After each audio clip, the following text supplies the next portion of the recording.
I got married very young to my husband. We met at Christian camp, and we were married for 12 years.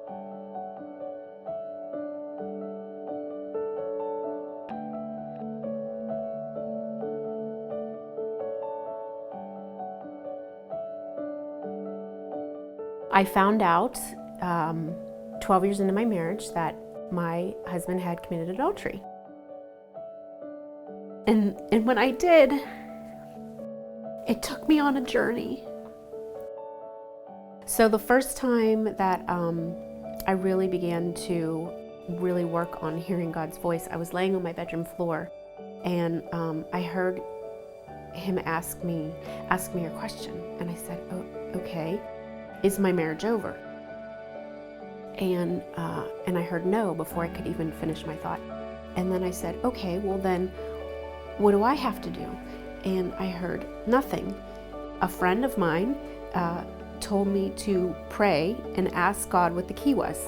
And this was literally the week of my divorce going through. Out of obedience, I did. I prayed, and the next morning, God showed me a picture of a key and the word love. I started loving my husband unconditionally no matter what he did. We have an 8-year-old and a 5-year-old, and through that process, my daughters were able to see. I didn't hide much from them, so they saw when I was hurt, and they saw me praying, and we would play praise and worship music, and we would dance and go to church, and we would pray for Daddy. And I remember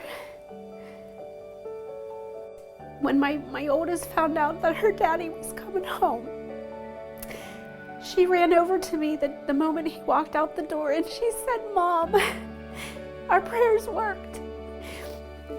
Daddy's coming home." And that was just amazing, because I was so broken and hurt, but trying to be a mom, and the enemy gets in there and says, "You're failing, you're not doing enough." But when that happened, my daughters got to witness that. We planned a restoration ceremony a few months later, and then we got remarried. It took over 4 years, but today my marriage is restored, and my husband is home, and I'm expecting our 3rd baby. The 4 years that my husband was gone was a journey for God to be enough. No matter what happened with my marriage, no matter what happened with my life, I came to the point where it didn't matter, because all I had was Jesus, and that was good.